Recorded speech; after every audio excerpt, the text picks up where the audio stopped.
हाँ, तो शहज़ादों पड़ोस में तो मातम चल रहा है और धड़ों की आवाज़, चीखों पुकारों की आवाज़ तो यहाँ तक बड़ी ज़ोर-ज़ोर से आ रही है। क्योंकि न्यूज़ीलैंड की पता नहीं कोई सी, पता नहीं कोई डी टीम आई हुई थी। बहरहाल बच्चे आगे पेल के चले गए।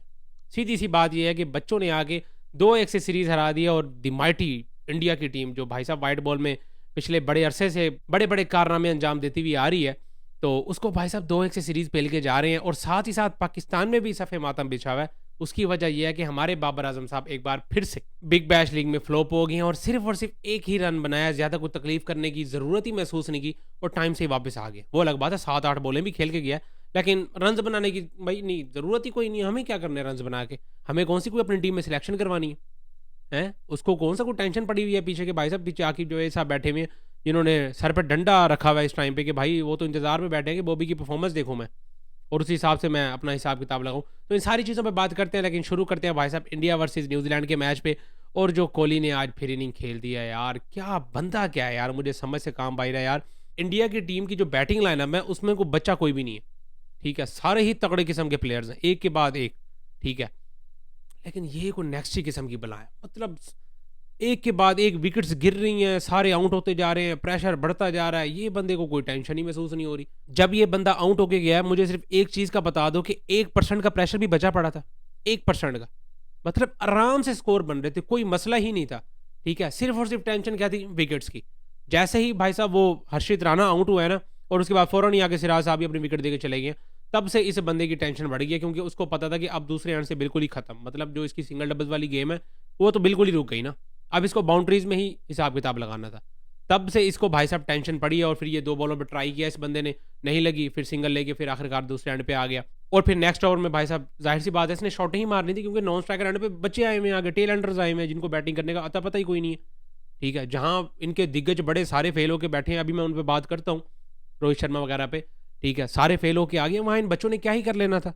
तो इसने भाई साहब अपने हिसाब से ठीक ही किया और यकीन करो जब तक ये बंदा खड़ा था ना विकेट पे, पूरी इंडिया छोड़ो यहाँ पाकिस्तान में हम बैठे जो भी जहाँ-जहाँ भी मैच देख रहा था, सबको यकीन था कि भाई अगर ये बंदा खड़ा है, मैच तो भाई इंडिया के अलावा कोई जीत ही नहीं सकता यहाँ पे। यहाँ से और कोई मैच जीत ही नहीं सकता अगर जब तक विराट कोहली खड़ा हुआ है और कमेंटेटर्स भी यही बातें कर रहे हैं। यार ये अंदाज़ा करो इस हिसाब का मतलब ऑरा बना होना चाहिए कि जब आप बैटिंग पे जाओ और अगर आप क्रीज पे खड़े हो तो भाई साहब कमेंटेटर्स क्या अगली टीम क्या अगले बॉलर्स क्या जो मर्जी बंदा बैठा हुआ उसको टेंशन पड़ी हुई हो यूं यूं कहाँ पर हो भाई साहब इस बला को आउट करेंगे तो ही मैच मिलेगा हमें वरना छुट्टी है ठीक है और हम ये चीज़ें अगर हम एक्सपेक्ट करते हैं अपने प्लेयर से तो हम गुनाह कर लेते हैं बहरहाल सारी बातों की एक बात भाई साहब कोहली आज फिर ही बता के चला गया कि भाई मेरे बगैर मेरे अलावा और कोई है तो बता दो कोई अगर कोई एक आधा पीस भी ऐसे 19-20 भी कोई मिलता-जुलता हो ना, मुझे बता दो। इंडिया में क्या, पाकिस्तान में क्या, वर्ल्ड क्रिकेट में क्या, सारे बैठ जाते हैं कंपैरिज़न करने, ओ जी नया कोहली आ गया। ज़रा कोई नया यंगस्टर आ जाता है ना, ओ जी नया विराट कोहली आ गया। ऐसे इधर पाकिस्तान में भी होता है, सारे कंपैरिज़न करना शुरू कर देते हैं। ठीक है, जिस किसी ने आके 2 मैचेज़ जितवा दिए, चलो जी हमारे पास भी चेज़ मास्टर आ गया, आओ पढ़ो फिर, आओ साम्भो। ठीक है, हम भी ऐसे शुरू हो जाते हैं, इंडिया में भी ऐसे ही हो रहे थे, ओ जी विराट कोहली, ओ ये शुभमन गिल आ गया, नया विराट कोहली बन गया जी अब। हमारे पास नया विराट कोहली आ गया। हाँ, हाँ, इसको एमआरएफ का बल्ला भी दे दो, ठीक है, ग्लव्स भी पकड़ा दो, सारा कुछ उसका सेम कर दो, ठीक है। अब कोहली जाने वाला तो पीछे कोई तो एमआरएफ का सँभालने वाला हो ना। पोज़ीशन भी सारी वही कर दो, वन डाउन पोज़ीशन पे भेजो इसको और सारा हिसाब-किताब वही लगाओ। भाई साहब ऐसे थोड़ी होता है, ठीक है। ये ऐसे नमूने कुछ जनरेशन में कहीं जाके कहीं आते हैं, ठीक है। और आप ज़बरदस्ती बनाने में लगे हुए हो और उस शुभमन गिल की आज हालत देख लो, फिर से भाई साहब डंडे। पूरी सीरीज़ में वो बंदा फ्लॉप है, कोई एक आधा 50 है मेरा ख़्याल है, ठीक है। रोहित शर्मा साहब, वो भाई साहब फिर फ्लॉप हो गए हैं। वो पिछले दिनों को फ़िटनेस-शिटनेस के भी हिसाब-किताब लग रहे थे। मैंने जी केक नहीं खाना, मैं दोबारा मोटा ना हो जाऊँ। फ़िटनेस का तो पता नहीं भाई साहब बैटिंग में दोबारा ये बंदा मोटा हो गया। सेम वही अपनी हालत पकड़ लिया इस बंदे ने और पूरी सीरीज़ फ्लॉप हो गई है। यार इंडिया में खेल रहा है ये बंदा, ठीक है, रोहित शर्मा और इसके 100 मैच हो गए हैं यहाँ पे। इंडिया में इसके 100 मैच हो गए हैं। अभी भी हम इससे ये एक्सपेक्ट करेंगे ये बंदा मैच ना जितवा के दे या रन्स ना करे और ऐसे क्रूशियल टाइम पे। मतलब सीरीज़ लगी पड़ी है ऑलमोस्ट फाइनल मैच है आज। ठीक है, आज तो रन्स करके दिखाने हैं ना और इसको पता है कि भाई पीछे नल्ले हैं सारे। पीछे हैं ही नल्ले, वो कोहली को पता होता है ना, वो खड़ा रहता है भैंस की दुम। आज वो बंदा आया है, आते साथ ही वो बंदा मेरा ख़्याल है कोई 5वीं 6ठी बॉल पे उस बंदे ने छक्का मार दिया विराट कोहली ने। उसको क्या टेंशन थी? वो अपना आगे सुकून से गेम करना शुरू करता है, उधर दूसरे एंड से एक के बाद एक नल्ले सारे आ रहे हैं, जा रहे हैं, आ रहे हैं, जा रहे हैं। वो फिर अपनी गेम को दोबारा से स्लो डाउन कर लेता है। फिर दोबारा वही अपने सिंगल डबल, फिर दोबारा से पार्टनरशिप ग्रो करने की कोशिश करता है और ताकि मैच को थोड़ा आगे लेके जाए। ये शुक्र है बीच में नीतीश कुमार रेड्डी ने आके थोड़ी-सी कोई साझेदारी की है अच्छी और 50 रन की 50 रन वो भी करके जाते हैं। उसकी वजह से थोड़ा मैच आगे बढ़ता है। लेकिन बीच में आगे आज हर्षित राणा ने बैटिंग कर दिया है यार, उसने तो खुश कर दिया हमारे गौतम गंभीर साहब को। अच्छा, विराट कोहली ने सेंचुरी स्कोर की है, वैसे उसकी मैं सेलिब्रेशन पे भी बात करना चाहूँगा। विराट कोहली ने सेंचुरी स्कोर की है, उस पे गंभीर साहब उठ के सिर्फ क्लैप कर रहे हैं। वो शहजादे हर्षित राणा ने 50 क्या कर दिया, उसके ऊपर खड़े हो गए, इशारे भी कर रहा है, कोई पता नहीं किस हिसाब के यार। इतना भी क्या दो कौमी नजरिया यार, हैं? एक बंदे ने 100 किया यार, आप उठ के सिर्फ क्लैप कर रहे हो, और दूसरे ने 50 कर दिया तो आप उसको एप्रिशिएट भी कर रहे हो साथ ही साथ। कोई हिसाब किताब लगाओ यार, वो बंदा 100 करके खड़ा हुआ है और उस बंदे ने 100 करने के बाद सेलिब्रेट ही कोई नहीं किया। मतलब इस तरह की मेंटालिटी जब प्लेयर्स में आ जाती है ना, फिर भाई साहब मैच विन करवा के ही जाना होता है उसने, और आज भी ये करवा के ही जाता। ये तो कुदरती बैट शॉट हो गई उससे, हाथ थोड़ा सा स्लिप हो गया, वरना ये बंदा मैच फिनिश करवा के ही जाता। ठीक है, कोई बड़ा मसला नहीं था इसके लिए, और पता नहीं कितनी दफ़ा ये पहले कर भी चुका है। एक बंदा सेंचुरी स्कोर कर रहा है और उसके बाद वो बैट सिर्फ उठा के बस सेलिब्रेट कर रहा है, नॉर्मल सा, वरना सेंचुरी के बाद ये बंदा तो उछल उछल के पागल हो जाता है, क्योंकि इसको टेंशन लगी हुई थी भाई साहब, टोटल मैच मेरे ऊपर है, मैंने मैच जितवा के देना, मैं अभी से सेलिब्रेट शुरू क्यों कर दूं भाई अपना। इस तरह की मेंटालिटी जब भाई साहब प्लेयर्स में आ जाती है, फिर वो भाई मैच जितवा के ही बाहर आते होते हैं, या एटलीस्ट कोशिश करते होते हैं। हमारे वाले तो खड़े होते हैं खुद इंतजार में कि भाई किसी तरह 50 हो जाए, फिर आगे देखते हैं सिचुएशन के हिसाब से कि भाई साहब हम जीतने की तरफ जा भी सकते हैं कि नहीं। ये तो हमारे प्लेयर्स की मेंटालिटी है। ठीक है, अभी हमने बाबर आजम को देखा बिग बैश लीग में, एक हैंड से स्मिथ मार रहा है, स्कोर बिल्कुल लगा पड़ा है, आराम सुकून से चेज हो रहा है, लेकिन इस शहजादे को टेंशन हुई हुई है कि मैं 47 पे हूँ, किसी तरह 50 कर लूँ। ये सारा जो माइंडसेट का डिफरेंस है ना, इसकी वजह से भाई साहब फर्क पड़ता है। ठीक है, फिर आप करते हो, फिर आप सारे बातें करते हो कि भाई साहब आप विराट कोहली को बड़ा कहते हो, अपने प्लेयर्स को छोटा कहने लग जाते हो। भाई साहब पाकिस्तान में बाबर आजम से बड़ा प्लेयर कोई नहीं है। ठीक है, लेकिन आप ये गलत करते हो कि बाबर आजम को उठा के कोहली के साथ कंपैरिजन शुरू कर देते हो, बाबर को उठा के किसी और के साथ कंपैरिजन शुरू कर देते हो। ये चीज़ गलत है ना भाई। जो प्लेयर्स जहाँ तक सेट होता है, जहाँ तक उसकी बात होनी चाहिए वहीं तक रखो, हमें भी समझ में आती है। ठीक है, मैं खुद ये बातें करता फिर रहा हूँ, पता नहीं कितने अरसे से कह रहा हूँ कि भाई जो बाबर आजम को एशिया कप में भी होना चाहिए था, बाबर आजम को वर्ल्ड कप में भी होना चाहिए, क्योंकि मुझे पता है पीछे हमारे अभी यंगस्टर उस हिसाब के नहीं है, हमने उस हिसाब से उनको तैयार ही नहीं किया, और जिनको किया हमने उनको उठा के टीम से बाहर कर दिया। ठीक है, तो ये सारी चीज़ें होती हैं। खैर भाई साहब विराट कोहली आज एक बार फिर से 124 रन की क्या कमाल की इनिंग्स खेल के जाता है वो बंदा। ऊपर से हमारे शर्मा जी फ्लो, गिल साहब की वैसे छुट्टी, श्रेयस अय्यर भी 3 ही रन करते हैं, केएल राहुल भाई साहब पिछले मैच में तो सेंचुरी स्कोर किया, आज फिर भाई साहब फेल हो जाते हैं, जड्डू मेरा दोस्त भी फेल है। बीच में आके हर्षित राणा ने जो एक चिंगारी लगाई थी ना, मजा करा दिया, और उस बंदे ने वैसे हिटिंग बड़ी कमाल की कमाल की हिटिंग की। और जितने भी उसके हेटर्स थे ना, जो बातें करते थे, जो बल्कि फर्स्ट इनिंग के बाद भी बातें कर रहे थे, भाई 80-84 रन खा के चला गया, और इसी को बार बार गौतम गंभीर बैक करता रहता है। इस वजह से करता रहता होगा भाई साहब, क्योंकि वो बैटिंग भी कुछ ना कुछ करके दे देता है, और आज उसने अच्छी बैटिंग की है। खैर सारी बातों की एक बात मैं कहता हूँ, इंडिया ने बड़ी थकी हुई क्रिकेट खेली है यार, थर्ड क्लास क्रिकेट खेली है, क्योंकि आगे सी-डी टीम आई हुई है, यकीन करो बच्चे आए हुए हैं, एक भी उनका सीनियर बॉलर नहीं है, एक भी सीनियर बॉलर।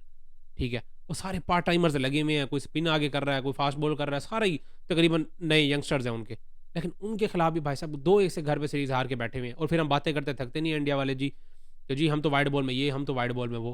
खैर अभी तो बातें कर भी सकते हैं, क्योंकि भाई साहब आईसीसी इवेंट्स तो जीत ही रहे हैं, लेकिन वनडे फॉर्मेट में तो भाई अरसा और ज़माना ही गुजर गया, मेरा ख्याल है को 2011 में मेरा ख्याल है लास्ट ट्रॉफी है इनके पास, तो ये वनडे फॉर्मेट की, तो वनडे फॉर्मेट में इनको भाई साहब ज़रा अपना हिसाब किताब लगाना पड़ेगा। अब ज़रा बात करते हैं मेरे दोस्त बॉबी पे, जिसने आज ज़रा भी जहमत महसूस नहीं की कि ज़रा अपने फैंस को थोड़े से रन करा के दिखा दूँ, क्योंकि उसके फैंस भाई साहब सारा काम करा करू के, घर के काम, स्मिथ का सॉफ्टवेयर अपडेट, ठीक है, उसके बाद ये सारे इधर उधर के काम कर आके वो सुकून से आके बैठे थे, और जी अब बाबर आजम की बैटिंग देखेंगे, और वो शहजादा आने से पहले ही वापस। ठीक है, 7-8 बॉलें खेलते हैं जनाब साहब, फुल टाइम डुमके शुमके लगाते हुए, फिर वो थर्ड क्लास एज लगवाते हुए कैच पकड़ा के सुकून से बाहर चले जाते हैं। और मैं कहता हूँ मुझे टेंशन पड़ गई है इसके वर्ल्ड कप के स्क्वाड में आने की। आप सबको पता है अभी तक वर्ल्ड कप का स्क्वाड नहीं आया, और भाई साहब कोई पता नहीं है, ये पाकिस्तान है। ठीक है, यहाँ कुछ भी हो सकता है, फिर ये ना कहना बाद में कि जी बॉबी को टीम में क्यों नहीं रखा। फिर बॉबी साहब की हालत भी देख लो, 10 मैचों में कोई 25 की एवरेज चल रही है पूरे के पूरे बिग बैश लीग में। ठीक है, वो बिग बैश लीग में वो जो श्रीलंका की सीरीज़ है उसमें नहीं आया बाबर आजम, क्योंकि वो ऑस्ट्रेलिया के साथ हिसाब किताब जो लगा हुआ था, तो उसकी ये परफॉर्मेंस कहीं ना कहीं भाई साहब काउंट होगी, वरना अगर वो बिग बैश लीग ना खेलते तो ये पाकिस्तान वर्सेस श्रीलंका के दरमियान जो सीरीज़ थी वो खेलनी पड़ती उसको, और फिर उसमें भी उसकी परफॉर्मेंस देखनी पड़ती कि बाबर आजम क्या परफॉर्म करता है, फिर उसको वर्ल्ड कप में रखे ना रखें, ये सारी चीज़ें देखनी थी उन्होंने। पूरी बिग बैश लीग में भाई साहब 10 मैच गुजर गए हैं, और शहजादे के सिर्फ और सिर्फ 2 50 हैं, 1 47 रन हैं, और स्ट्राइक रेट का तो खैर मैं अभी वैसे कुछ स्ट्राइक रेट पे बात करना भी नहीं चाहता, क्योंकि एक तो वो एंकर प्लेयर है, ठीक है, उसके स्ट्राइक रेट पे क्या ही बात कर ले, और दूसरा भाई साहब जैसी वहाँ पे कंडीशंस लगी हुई हैं, तो पाकिस्तानी प्लेयर्स के लिए वैसे भी थोड़ा टफ होता है, और वैसे भी हमने खेलने कहाँ पे जाना है वर्ल्ड कप, श्रीलंका में, जहाँ वैसे भाई साहब स्ट्राइक रेट का इतना वो बड़ा मसला है नहीं, वहाँ पे 120 30 35 वाले भी चल जाते हैं। ठीक है, बाबर टाइप वाले प्लेयर, बाकी दूसरे एंड से तो भाई फिर चलाना ही पड़ता है। तो ये सारी सूरत हाल थी भाई साहब। बॉबी के फैंस को भी ज़रा देखना चाहिए, खुद बॉबी को भी देखना चाहिए। देखते हैं भाई साहब क्या बनता है कि वर्ल्ड कप स्क्वाड में शहजादे का नाम आता भी है या नहीं आता। साथ ही साथ पीएसएल की भी थोड़ी सी को खबरें आ रही हैं कि पीएसएल को भी भाई साहब ऑक्शन में कन्वर्ट किया जा रहा है। मतलब अब पीएसएल के जितने भी प्लेयर्स हैं सबकी बोलियाँ लगेंगी, और वही आईपीएल वाला सीन होगा सारा, एक के बाद एक प्लेयर्स के नाम आएंगे, फिर बोलियाँ लगेंगी, सारे बैठे होंगे। ठीक है, वो तरह माहौल बनेगा एक। मैंने पहले भी ये बात की थी कि ऑक्शन में कोई मसला होना नहीं है, मसला बनता भी नहीं है कोई। लेकिन लाहौर कलंदर वाले और कुछ लोग ये भी बात कर रहे थे कि भाई प्लेयर्स की बोलियाँ लगना ये कोई ज़रा मतलब अच्छा नहीं लगता। ठीक है, बस वही एक ही बात है। अब फ्रेंचाइज की बोलियाँ लगवा ली हैं आपने, प्लेयर्स की भी लग जाएंगी, तो हम कौन सा उनको कोई मंडी में लगा के बेच थोड़ी रहे हैं। एक फ्रेंचाइज है, एक मतलब लीग हो रही है, उसमें एक फ्रेंचाइज ने पिक करना है, वो यही सारा हिसाब किताब भी है। तो इसमें कोई ज़रा दिल पे लेने वाली बात है कोई नहीं। थोड़ा प्रोफेशनल बने अगर आपने अपनी, जाहिर सी बात है पीएसएल को आगे भी लेके चलना है। तो बाकी रिटेंशन की बात वही 3-4 प्लेयर्स वाली अभी भी खड़ी है, जो कि मुझे नहीं लगता यार 3-4 प्लेयर्स, 4 प्लेयर्स तो बहुत ज़्यादा है ना भाई। कम अज़ कम इनको ना 2 प्लेयर्स मैं तो कहता हूँ वैसे रिटेन करने चाहिए। बाकी सारे छोड़ दो भाई, 2 नई फ्रेंचाइजीज आई हैं, ताकि सारी फ्रेंचाइजीज में बराबर से हमारे जितने भी स्टार्स हैं वो फैल जाए ना। देखो ना भाई साहब, फिर ऐसे ही हमारी लीग बड़ी होगी ना कि भाई हर फ्रेंचाइज में हमारे एक एक दो दो स्टार्स हों, बड़े स्टार्स। ठीक है, जो पाकिस्तान टीम में रेगुलर क्रिकेट खेल रहे हैं, ताकि फिर हर फ्रेंचाइज की फैन बेस हो प्रॉपर। फिर ये ना हो कि भाई साहब पेशावर दलवी का मैच है या लाहौर कलंदर का मैच है तो देखने बैठे, जैसे कराची किंग्स के मैच होते थे कोई देखने नहीं जाता था। फिर वही मसला हो जाता है ना सारा। तो हर फ्रेंचाइज में एक एक दो दो बड़े नाम होने चाहिए लाजमी, ताकि सबका इंटरेस्ट सारी फ्रेंचाइजीज पे पड़े और हमारी लीग मजीद आगे बढ़ी हो। बाकी आप सबको क्या लगता है यार, अपनी अपनी राय लाजमी कमेंट्स में शेयर करें। इस वीडियो में इतना ही, मिलते हैं नेक्स्ट वीडियो में।